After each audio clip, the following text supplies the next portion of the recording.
So I'm lifting the far side of the car. For safety, I'm just going to take a chock of wood, chock it under the wheel to stop the car rolling. So tools to lift. I've got a jack, some wood blocks to protect the underside of the car, and an axle stand to put under there so that when the thing's in the air we've got more than one thing holding it, just in case the jack gives out or something slips. Stop the damn thing falling on me. And then we're going to have a look at the suspension components behind this passenger side rear wheel, see what sort of condition they're in. So with the jack in place, I'm ready to jack up. I've got myself an impact wrench to make taking the wheel nuts off a bit easier. Let's give that a go, see how we get on. Very difficult to find the jacking points, so I'm going to raise the car by using some ramps I've got so that we can get underneath and have a good look and see where they are.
Okay, so with the back end now raised, I can put down my kneeling cushion to hopefully have a look.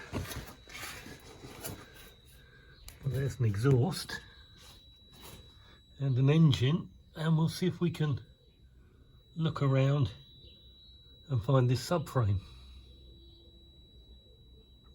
Starting at the back of the car, if we push our way forward, we go past the exhaust, under gearbox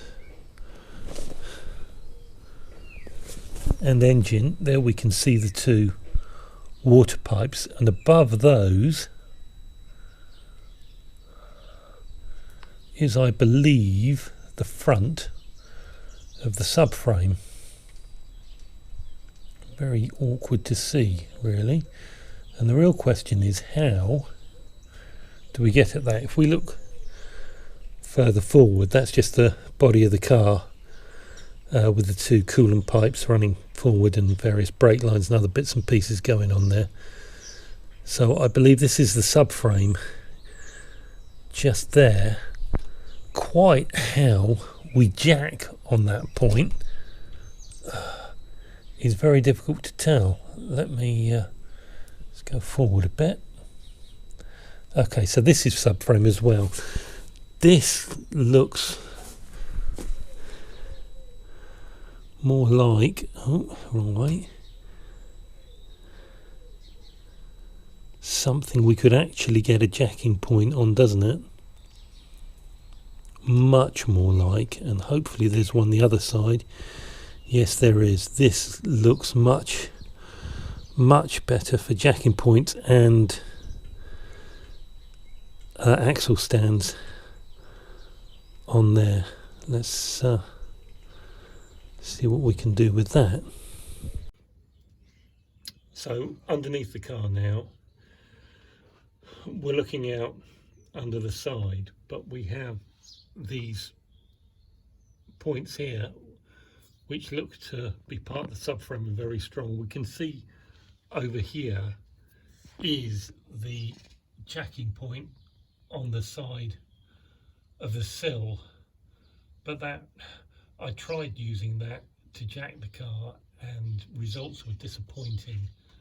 It did not seem to like it, creaks and groans, and I was seriously worried about damaging the sills on the car. So I think over here is a much better place to use as a jacking point. Right, so I've positioned the jack very carefully under the place where I said it looked like it could actually lift from, and I've lifted it up. I'm going to attempt to get an axle stand in under another part of the subframe now.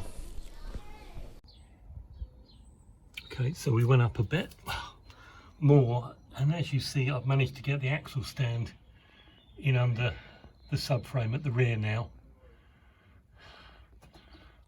Very tricky little bugger. Just used a block of wood on the end of the jack there, on that point, so I don't get metal against metal damaging anything. And now I will take the wheel off and we'll have another go at inspecting what's behind that wheel. Okay, I have myself a longer 19mm socket and an impact wrench, so we'll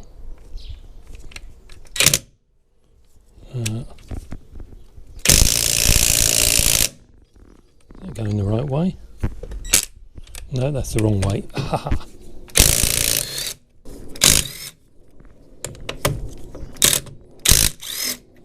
That is a much easier way of getting wheels off cars, trust me.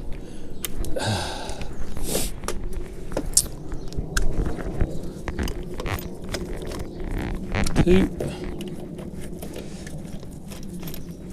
3 and 4. And now off comes the wheel. So while I've got the tyre off the car, it gives me the opportunity to roll along, give it a good oopsie-daisy inspection, looking for anything stuck in the tread or any screws or anything, just to make sure that it's good. Looks okay, that one. With the wheel off the car, I've taken the opportunity to give it a damn good clean. Bit easier than on the car, but it also gives me the opportunity to again inspect the tyre and the rim, looking for cracks or just anything untoward there. I'd rather find out now than at 70 miles an hour that there's a problem with the wheel.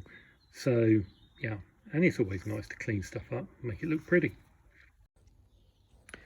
Having given the wheel a good clean, let's turn it round on both sides.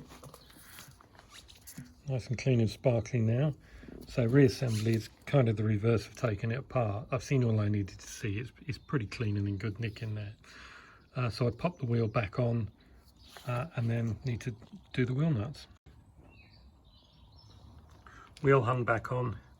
I'm just going to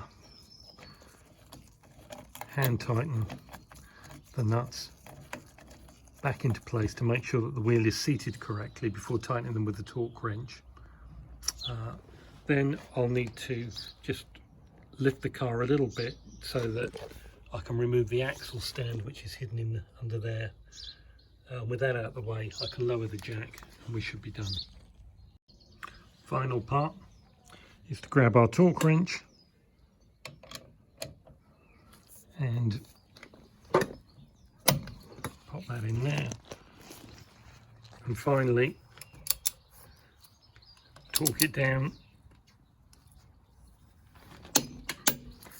to the 70 Newton meters specified in the manual. Do all four in a cross pattern.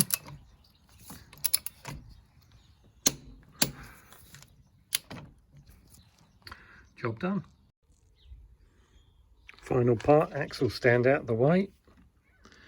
We just need to, whoops-a-daisy, lower the car down. a bit more gently if you prefer. And we're back on 4 wheels.